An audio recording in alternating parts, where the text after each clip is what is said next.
Okay, task content main midang kanin nga khom chungin MCQ tlek de lo solve ang wa. Okay, MCQ pathum cha karon da chan answer hi voice in ran changi mo message ahanin in lo chang do nya apathum hianin midang kan nga chungin. Hey, current affairs. December, November, thave monthly current affairs kan siam chin hun lai mi changa karon la kan ya na chin pakhat he chu mania kan zir zo cha changa karon la khan ya in thiam bet karinga message emo a voice khanin in lo thang don ya.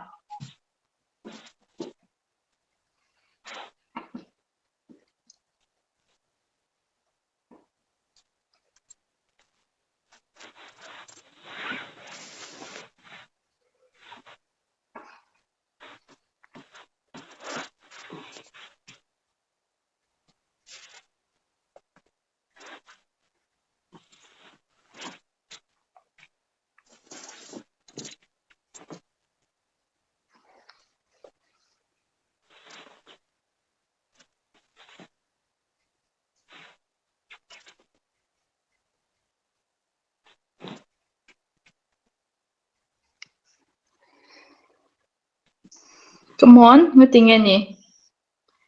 95 thleng hanin kan nga kang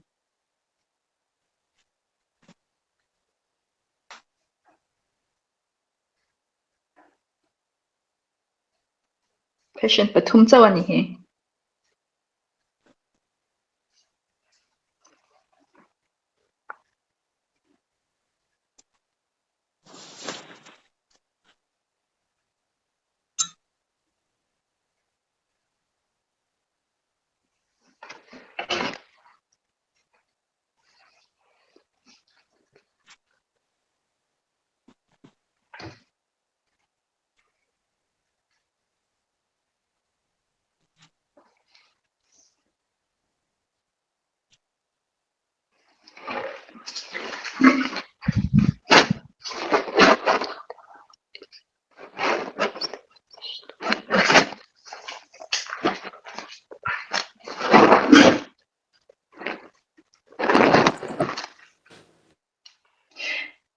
Okay, I'm so sorry ta hanin thil ti diklaw kan ya state bird ni lawin he state fish tours of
Okay, lo chang zel ro midang po khan.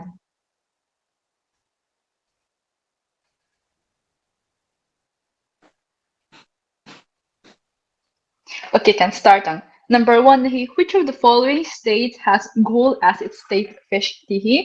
December taman di current affairs sa kanin na umin ka siya. Answer to Gujarat ani. Hi apoy mo na chan pa chu athar niya state fish state no zo yin kan nei law ni duro Gujarat kanin gold and state fish an thanga din gold alternative name ma so golden fish kita pun an search ni inga tingi golden fish kan ti jonin ataw ni hemi hi kg ya hianin cheng sanga ten an lechin or ai to pon I ama hi sanga shi sera ni ya nutrition nutrients anga I kami wang awang box ya kami wang kanin yang golden fish ti tanan sui ama na tawa wang kanin mo. Johnny number 2 na paletwa recently seen in news is located in which country? Hey, to consumer country. Pani Kaladan project consider kani enge Kolkata jagin khoi ngai kalong kan ti kha Kolkata chu sitwe nyang aturu cha sitwe chang khanin wallet one don ha Susu answer to Myanmar dinani. Story number 3. The landing site of Chandrayaan-3, the third lunar mission of India, is named as yes, Shiv Shakti Point. Hey, he can check ngai question here and current exam next exam la umtura. Swani Tiranga he Chandrayaan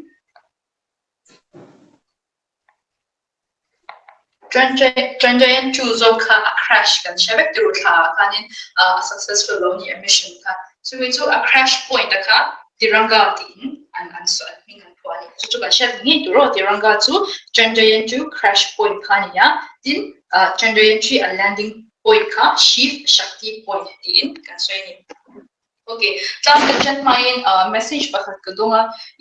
I miss exam hi approach ta hi ka cham lo to pa engtin nge hey kal chunjom da engtin nge nang ka zir chanang ti mo chani hemi exam scheme shim mi engtin ne akala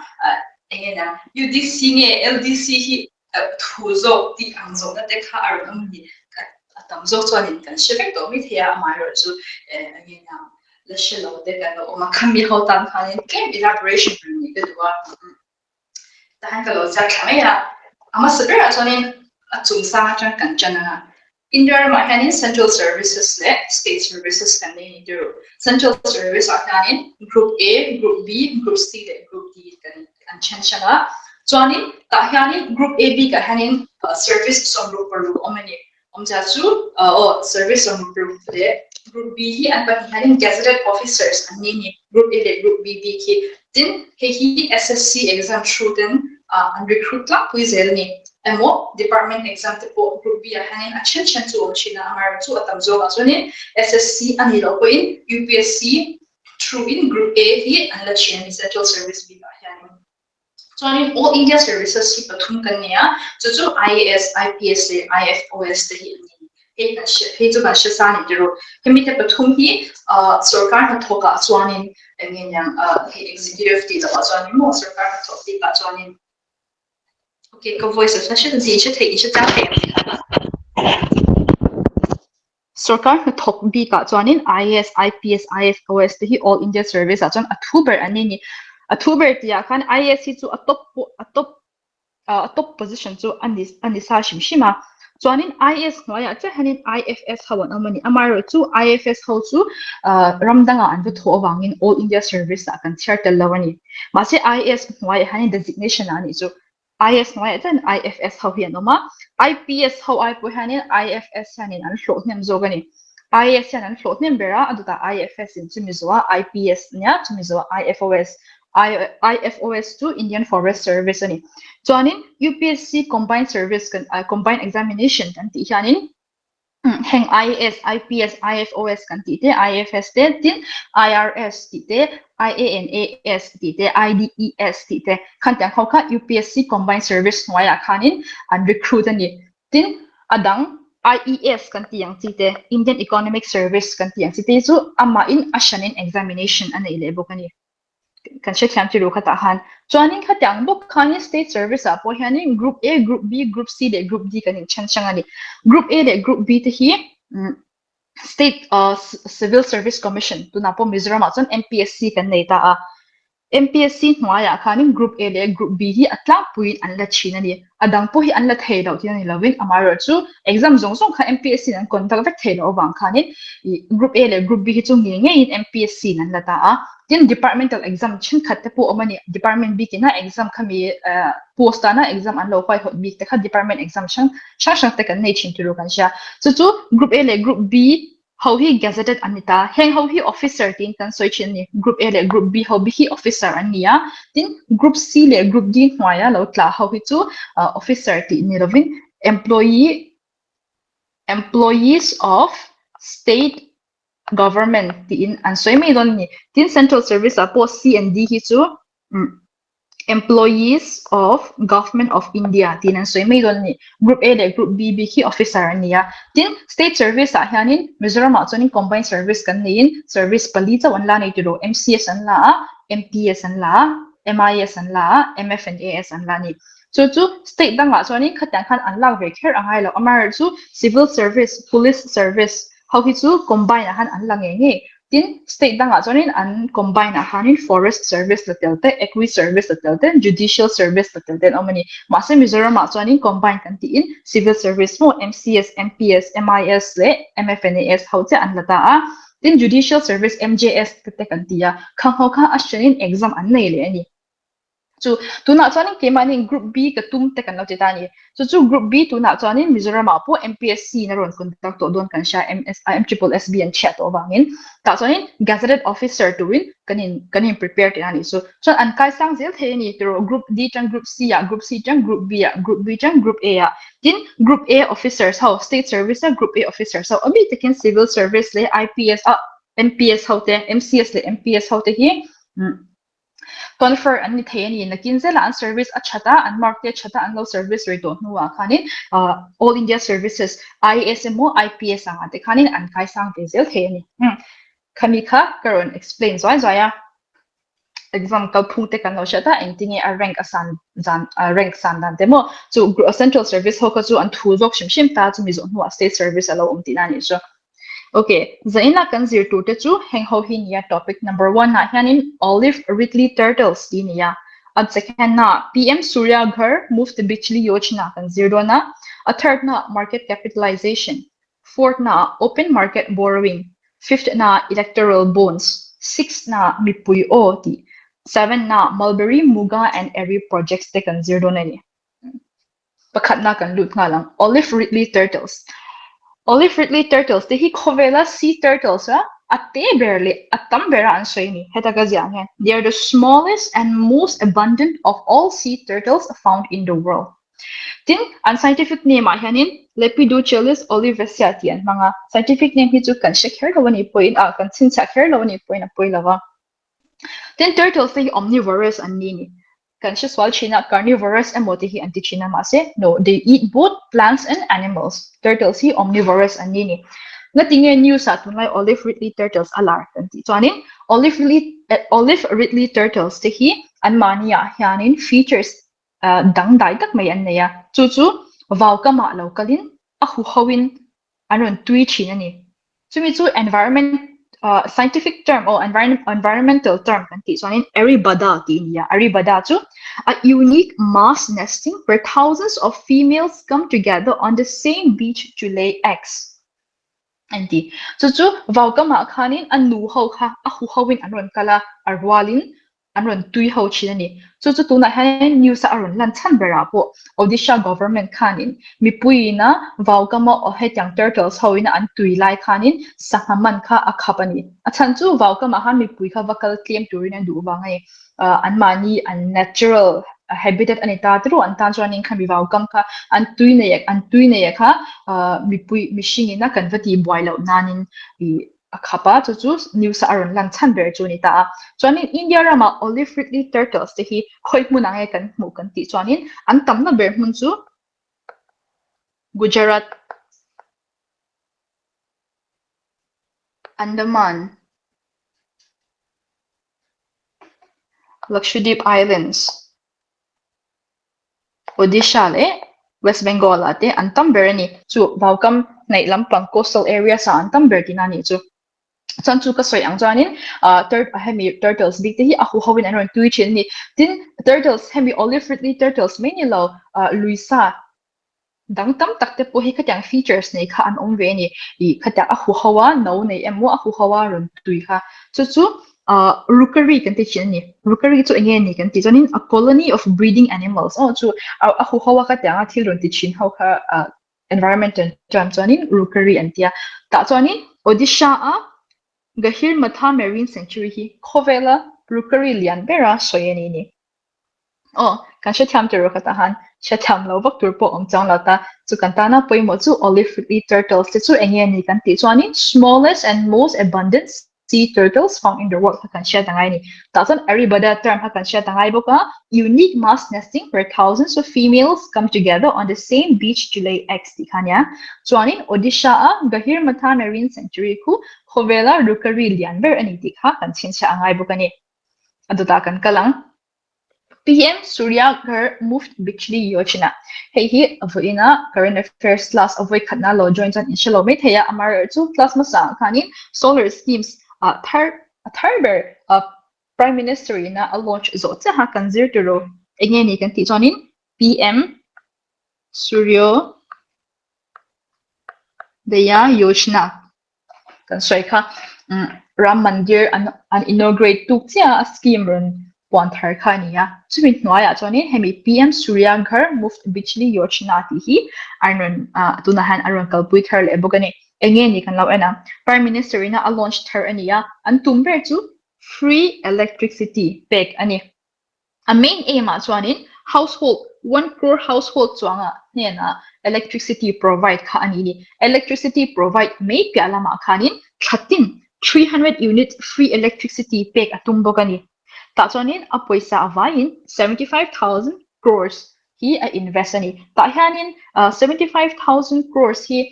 kan lo chin cha ve shim atanin a chaga tia a chan chu MPSC questions fluite kan em chuanin chumi scheme or chumi project tan chuanin poisa engzat nge ti te a figure ange nang a number thabaron chwa chinglu tu kani questions a hianin chu wang chuan hetiang me pu hi kan miss kha athiang lo ani kan tan chuanin engkim kha poi movek ti kha kan sha tha mangai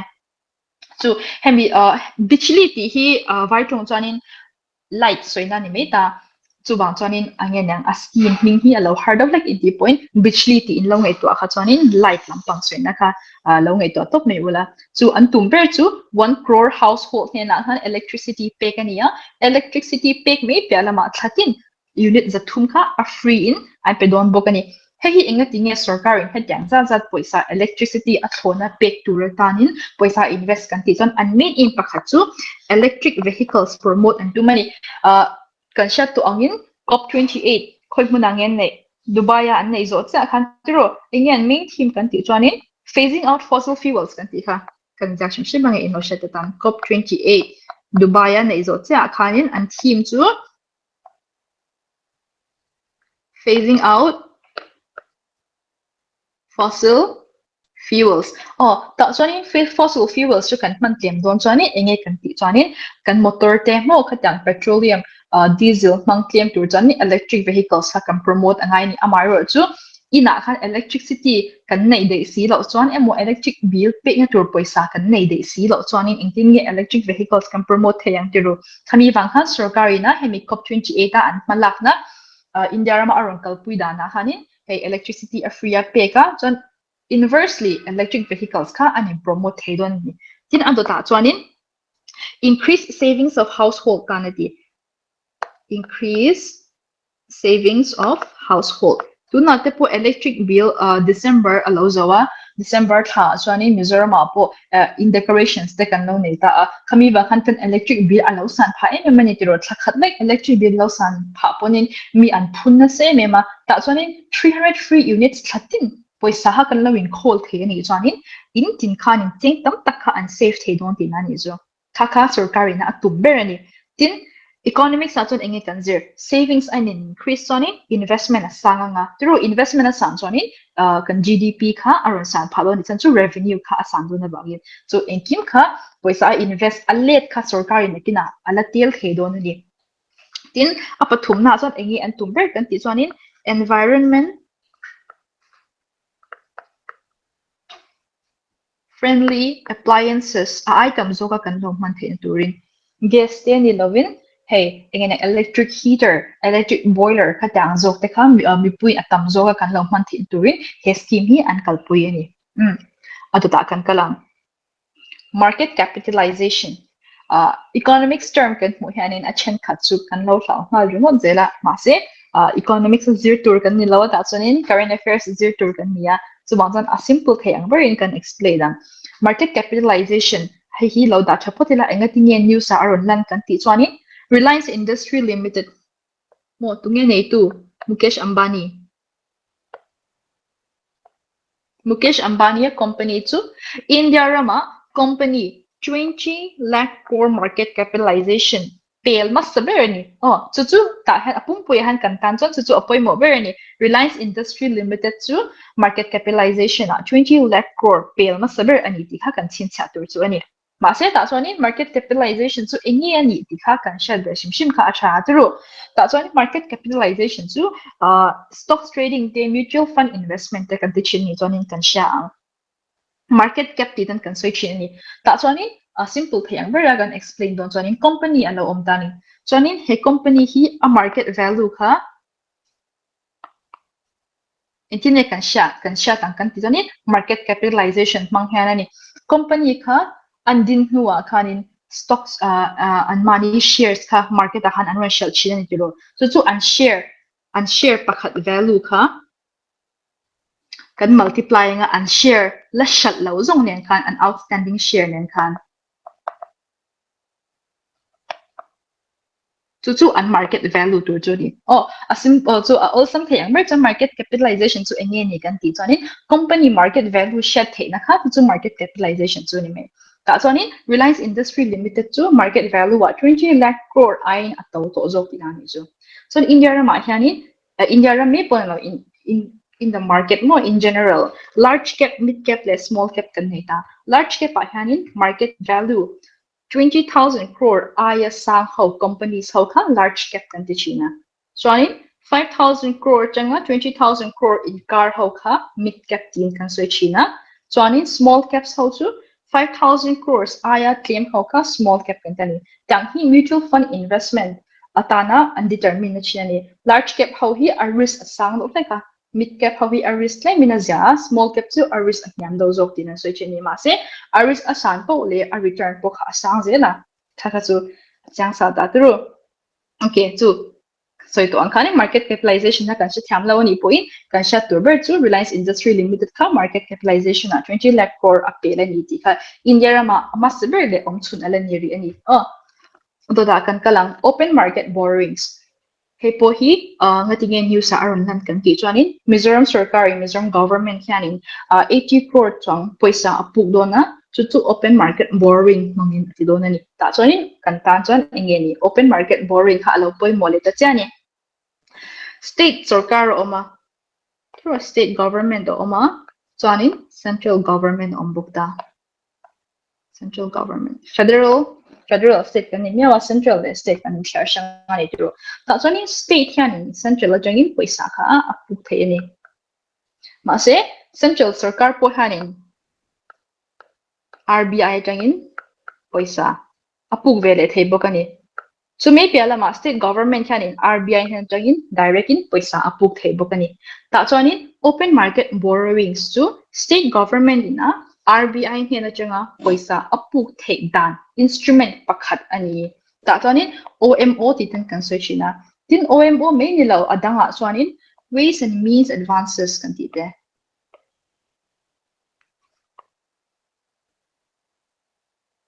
ways and means advances mang po hianin state government in RBI hian hianin paisa apuk chini state government in a central hian atanga paisa apuk hi tlang pui thuzanin state development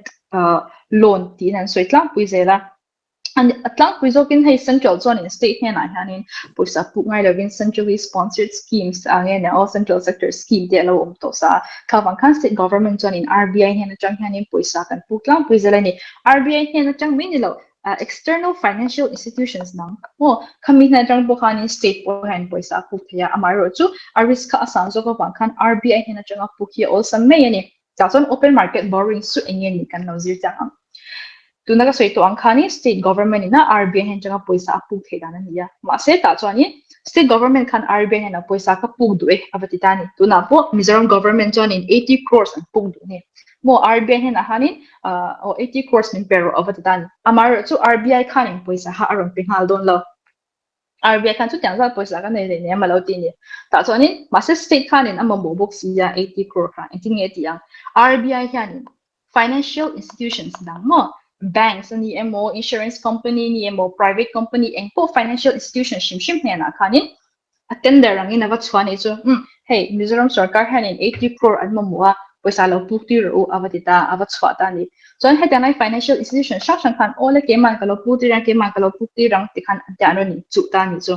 chonin RBI through khanin chu financial institution na chang chuanin Mizoram state government hen hanin poisa ha aron puk tir tani ta chon enga tinge financial institutions sen poisa chu ron puk tir an chak kan ti chuanin a interest rate hi a sang ani 7 to 8% ani tla puizera ni o chu 80 crore chang 7 to 8% chu ngai to te tang dan tu ja chu chu kumtin state khanin OMO mangin poisa apu kha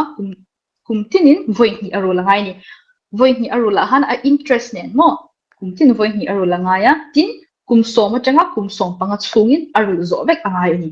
chu an mani kan kha chonin a hlok u tuk poisa kha kumsom le kumsom panga chung khan an mudet lemek dona interest na tel don bokani an ta chon investment chulu tukani financial institutions tan khan to me pialama RBI why regulate an yawan kan a safe ani fallout khaum thela mani ta sonin enga tinge Mizoram na OMO manga poisa kan pukher kan ti swanin ka tinge ways and means advances kan mang me lo in lo people in lo zo na lo pal the ways and means advances mang hi swanin RBI in direct poisa min pe ni interest rate po he I hanin at nyam job usually 3 to 5% deni chin ma se limit anei ve thungani state na RBI hen changa poisa kan puk the chin kha chu a limit kan lo thlen pa chuanin enge kan puk bel the do don lawa contingency kha he atla chedona ni tiro khami wang khani ka se government khanin atan chon chaber chuanin OMO mang khanin poisa puk kha ni me tani ka se tham to empty khan OMO mja OMO ka OMB OMO ka lo ti char OMB open market borrowings ni cha okay and next akan kalang electoral bonds tunai news kan share chan tunai tun car page chu ni tin do tho electoral bonds in news han aron structure char election te lo nai to book ne ta sonin Supreme Court in enge so electoral bonds si unconstitutional aron pong thot me unconstitutional ti enge nga tinge unconstitutional ti chani article 191A a violated ti article 191A hi constitution buai and swanin right now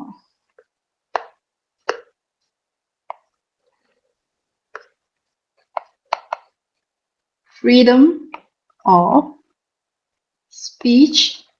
and expression. Freedom of speech and expression. So in Article 19(1)(a) yan. So electoral bonds yan engkin nga violate kan no zir tang to na. Mas sabihin kan siya turto ingi electoral bonds kan siya put ang ni tiro. Electoral bonds in 2017 na hanin Modi government in aron introduce Union budget 2017 to 18 na hanin aron porani. So the changsuanin an kalpui sector na in February ni so panga sang hi sumhi palikan Supreme Court in unconstitutional ni atiya ati top ti ani o so array lo tu ni 2017 changa 2023 ang kleng operational dinani so ani engeni electoral bonds su kan soi chuanin mimal emo whether it's individuals or groups of people in a political party nena donation and pick na dala ni engene political party do do an ideology an kaldan an ni thung do do ilo nei ta ni amai ro chu nang ma ha tunge ini ti kha I disclose care ang hai lo chu nang ma tunge ini ti va soi care lo khanin kha political party he na hanin poisa ivo do nei do na ni chu electoral bonds ni intinge do nei dan kan ti janin SBI he an issue ni electoral bonds an issue chuanin check emo electronic transfer mangin alai theni electoral bonds hi SBI ya khanin SBI branch han iwakalanga electoral bonds hi iwalayanga mo a bonds chu eng paper ang khan lo pe chenga chuanin check emo electoral transferring poisa chu iwa penga chuan chu electoral bonds chu party political party du hen han iwa pe dona ni chuan kha political party khanin he da RBI he na khanin poisa kha an ro withdraw anga yani ta chuanin electoral bonds a chuanin adunei tu kha disclose thei ani lawani SBI khanin tunge he poisa hi ron pe ya tunge electoral bonds hi ron leiti kha alo chin chat thei lawa chume pe alama bidang hena po ashi thei lawani so anonymous takin an kalpuini ma se chu tak chu tuna hanin Supreme Court in unconstitutionality in apuang ani enga tinge chan kan ti chuanin tuna political party lo vote du kha illegal means the win mo engena illegal business lo ti te khanin political party kha lo fund char ta se ishadom ya lo tan chu achan chu tuin nge poisa va pe ya tuin nge poisa va du nei ti ha kan shat lo wa min chumi wang ta chuanin Supreme Court khanin unconstitutional ti na puangani ta chun electoral bonds si claiming kan jir chang ne do na kanga electoral bonds chu cheng sang khat changa 1 crore denomination sin an issue chin ani ta chuanin SBI khanin cheng sang khat mo or 10,000 chuanin 1 lakh 10 lakhs 1 crore thleng khanin electoral bonds kha pe theatin voi khat min ni lo voi khat voi ni voi thum idu tu sa kha ilei thei bokani ta chuanin enge yang affair lo ve na do chu enge tunge khatang za za poisa thoni political party hen aba peru tang chiro i million house businessman ho ba khan ara pedon lobani ta chuanin Supreme Court ina asoi bok chu enge yang khatang businessman ho khan political party and fana arun lal huna han sarkar na arun sam huna hanin khang sarkar na sam ho te vek khan an businessman te an mani lo fan tu te vek an ham chat na tur khanin thil an ti ne chil ni tiang song khan an argue bokani chumi bang chan electoral bonds su tu na chan India rama kan mang to don lawani do ta kan kalam mi pui o ti niya hei hi Mizoram sarkar ina tuna anun thar thole ania public grievance redressal and monitoring system ani mo mi pui na sarkar laka kan lung oi lo na kan du khop lo na emo nge na hetang hian kal zo kila achang he hi achalove hetang hian ti zo kung ti te kan lo va soive theina turin Mizoram sarkar chan mi pui o ti hi monitoring system hi aron keng chwa kani English le mizo tungin operational dona chuanin hei hi angen yang athar ani lovani kumsang hi sompani khanin an local tuidei to kumsang hi sompani changa kumsang hi sompakwa hlai khan hemi mi pui o monitoring system hi alo to amaro chu 2019 na hanin security le technical issues an nei awang khanin anti topa chuanin tuna hanin ZPM run sarkar nuai hanin aron thar thole ani tuna han mi pui o hi DPNAR le Mizoram State E-Governance Society mangin aron thar thole DPNAR hi Department of Personal and Administrative Reforms ania Mizoram State E-Governance Society hianin an mani in he website hi an siamania midang angin yang ponlam tuma aron shailu tolawani chan chu kan hmu to angi 2019 na chani security issues te khalo omawangin operational thelawa tuna chani Mizoram sarkar in engkim ama hmaya vek akal pui do tin chu kan sha tur mi pui o public grievance redressal and monitoring system atuta kan kalang kan so chapter 9 ning tem Mulberry Muga and Eri project team ya hei hi silk samagra chu noya Chief Minister ina project pathum aron launch 30 ani tahan kan sha tur poi mo chu hei hi project tharlam ani lawa sarkar masate pokhan an local puireng to chenni ta chan kan tan in engi apoi mo na kan ti chan tun sarkar masa te ina an local pui to dan ha kan enanga ka engen yang kan zir changa mo I khoizok nge cha khoila ya nge an lak ti kha tin hetang hi question alo chok her lo ni po in ikina exam na te essay kan ja huna te khanin kan answer han kan incorporate the ni juro kan essay writing sa te khan hetang ha kan tel chuanin kan answer kha enge ai alo lang attractive swal don ani ta chuanin enge mulberry project muga project le eri project chu kan zir chang mulberry project chu Chakma Autonomous District Council a kalpui ni dona ta hani chungkwa za an thlang chho don ni chungkwa za ta chuan in mulberry an ching don tinani chu ta chuan in poisa in zan nge an sanction kan ti chuan in rupees 588.36 lakhs an sanction a chu Chakma Autonomous District Council a mulberry project an kalpui don ni chu chuan in every project hi Lai Autonomous District Council a an kalpui ve thung don ani ta hianin chungko za tho an thlang chok don ani Lai Autonomous District Council jang chungko za eri ching turin an kalpui don ni chuanin muga project hi chu Mizoram pungpui mo Mizoram chung om to shimshim atangin chungko zanga an thlang chokanga ta chuanin muga hi an ching don ani ta hanin poisa rupees 1,339.61 lakhs an sanction ani kan sha tur poi mo chu heng ho pathum hi awai hanin he silk production boost turata na anti vekani ni chuanin muga bi khi kan chief minister na asoi dana chuanin India ra ma cha chin theya ti ni chumi pe ma India ra ma chaw a chin the me pe lama North East India bi ka chaw hanin an kal pui the ti na soi ni tuna hanin Assam hanin an ching na se me ma amar so Assam po alo lum to e ma wangin klema hilly areas Mizoram lampang te arun enamo omza chu hey central sarkar na arun ti ni zo Mizoram state government ni lovin central sarkar ina anron project ani chu chanin a local pui tu chu state government ani tinani chu tahanin enga tinge hemi mulberry mugale area projects te hi an kalpui na chan ber kan ti chanin thil tumpan pathuman na ya ta chanin uplift rural economy chanin generate direct and gainful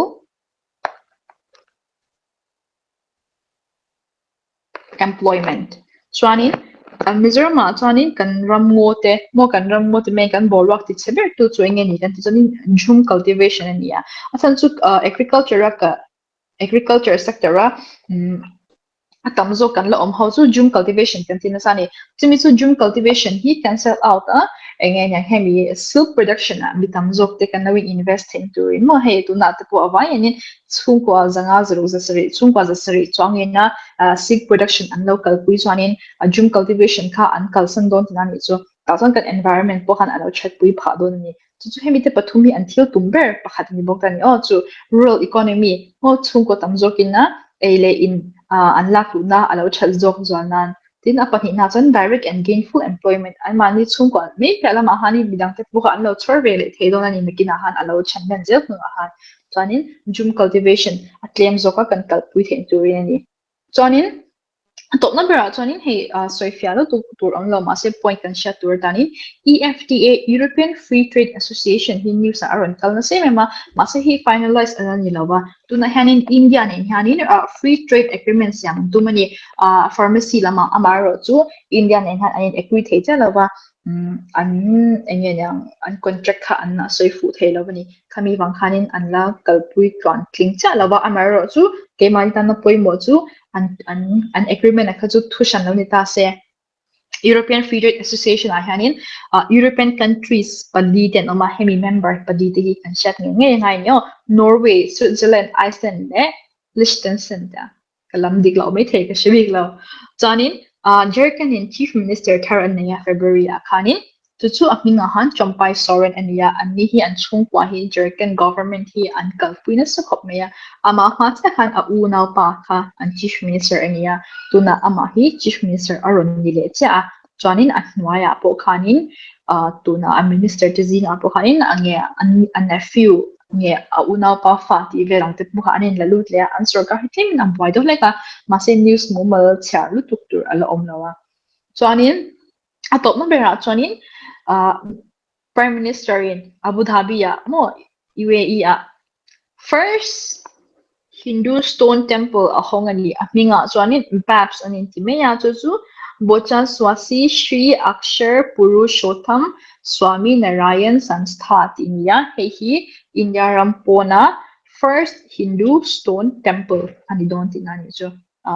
omna mun chu Abu Dhabi United Arab Emirates ani khang ho zong khania class kan top main kan administrator sarti si a khoi kalo som lo kang Miss Pauline ni kan lo me so to em kan ei tampak chong lawa maro chu kale weekly current affairs chang chuanin a paid user stan le kimani coaching a kalbi kalme khautan khang kan ti chan thei tong atin hemi a current affairs lai bi ka te hi online na test thei dan tur e kale changin e kan siam thei ka ringa kha aten chat kha poi modona tuna active users tuna ron aten tan pon khan hi weekdays Tuesday to Saturday class kan nei baka khanin weekly current affairs class zana Saturday zana kan nei tan omjia chu hemi weekly current affairs class kan nei hi kan coaching class ani tel pa theitina ni chu khalai te kha ka ngai poimo dona voinia pun coaching a chuanin weekly test series kan kal chana khata po khanin arithmetic kan test baka khan weekly current affairs atang khan GK test kha kan neya kha kan ngai poimo don ne ti lai kha kan soi ni semis polin soi tur kan ei lau thil poimo ti ha ka du tok meyang thank you Okay, so kan soi to angin zaina hianin a free lo join chin khatep po in om kan ringa ta hanin kan weekly current affairs hi thlakha hanin cheng zero ka subscribe in kan siama tuna pdf current mu cheu po kha current thon le vek don chewa kha po kha tun zaina po kan instagram story a current post de don boka admission ti du dan chani kan hong reng ani ti ha kan share bel du bokani chanin zo do te in neyam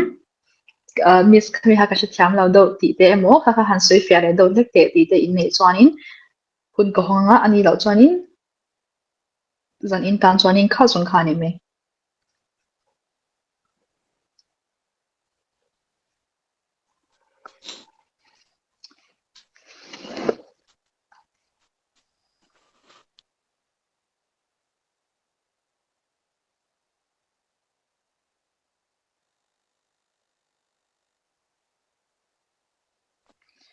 o banking tan po hianin current affairs si apoi mo be ka abi taking zain na kan zirang chi khatang economical terms te po kha lo shat vezia ka cha achan chu bank ka po hianin syllabus si anin thlau lu tuk lo ni state exams ne na kan ti ang Miss himo Pauline kalau interrupt lo kang khalai zona te akan kan lo share lo ta kin Miss Pauline hi bank PO decline ngata ni ti lai te kha kan zon soi va sim sim do